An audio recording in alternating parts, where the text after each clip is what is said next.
Декретке миллионмен шыққан әйел адамдарды полиция департаменті алаяқтық фактісі бойынша қылмыстық іс қозғап қамаққа алып жатыр. Ол қалай?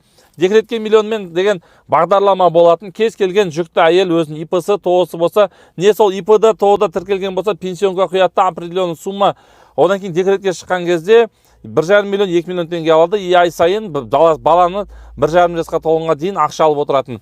Енді қазір көп әйел кісілер қалай жасайды? Консалтинг дейді. Консалтинг центр не болмаса ИП ашып берем, счетыңды арестен шешіп берем, басқа сопровождение жасайын деген сияқты сондай кісілер көп болып кетті. Декретке миллионмен шығарамын дейді, сопровождение жасайын дейді.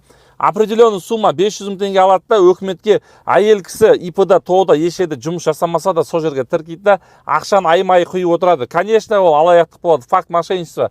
Қалай түсіндірем сіздерге? Алаяқ фактісі мошенничество қалай? Ол злоупотребление доверия, завладел деньги средствами. Злоупотребление доверия, сіз сеніммен бересіз, жаңағы ақшаны құясыз дейді. Оның алдында департамент экономических расследований ДР при АФМ солар тергеді. Жаңағыдай декретке миллионмен деп шығаратын, сапарашетін әйел кісілерді. Солардың біразын қамаққа алды. Енді әйел кісілер сондаймен айналысатын, консалтинг болсын, тоқтатасыздар жұмысты. Новый команда түсті, состав уголовного правонарушения шығатындай қылып, прокуратура тоже утверждение берді, генеральный прокуратура и Верховный сот нормативный постановление шығарды. Ол алаяқтық факт сияқты болып кетеді. Декретке миллионмен сіздер шығарамайсыздар. Қалай ол? Ешеде жұмыс жасамайтын ана ИП-сы жоқ, өзінің атында емес ИП-сы. Бір жаққа тіркейді, определенный 500 мың теңге беріп қоясыз.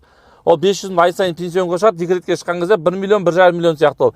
Бір 2 коэффициентке ставка тіккен сияқты, не болмаса 3 коэффициентке ставка тіккен сияқты қылып, мемлекет соны есептеді. Еще квартира алып берем, и сопровождениесін жасайын дейтін адамдар да бар.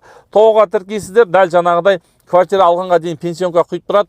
7 ай, 8 ай квартираны сіз аласыз үкіметтен. Одан кейін квартираны алған адам өзінің атына ТО-ға кімді тіркеді, сол тіркеген адамды тұрады да, ТО-дан шығарып тастайды жұмыстан, и ошибочный перевод сделды через егов отмена жаңағы ликвидтіға кеткен ақшаларды пенсионныға салынған. Соны возврат жасайды. И өзінің қалтасына салады жаңағы берген 500 мың теңгені, миллион теңгені.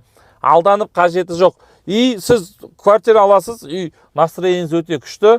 Біреумен дауласатындай, ондайда возможность болмайды, содан кейін оны ұмытып кетесіз. Или көп адамдар оны тексермейді өзі, еговқа кіріп, отмена жасалған, жасалмаған. Так что, құрметті достар, әйелдер қауымы декретке шығып жатқан, декретке миллионмен егер реально ИП-да жұмыс жасайтын болсаңыз, өзіңіздің ИП-іңіз болса, индивидуальный предприниматель, жеке кәсіпкер болып, өзіңіз қызмет жасасаңыз сол жағдайда ғана аласыз. А былай біреуге жасатып, ақша беріп деген ол болмайды. Ақшаға жасап берем, сопровождение жасайым деген кісілердікі мошенничество болып кетеді. И бұрын сопровождениеті әйелдер солай жасаушы еді ғой, неге олар қылмысқа тартылмайды десеңіздер, ол кісілер инициатор жоқ, заявитель жоқ. Қазір болса көп адамдар ақшасын алады, сопровождение дейді.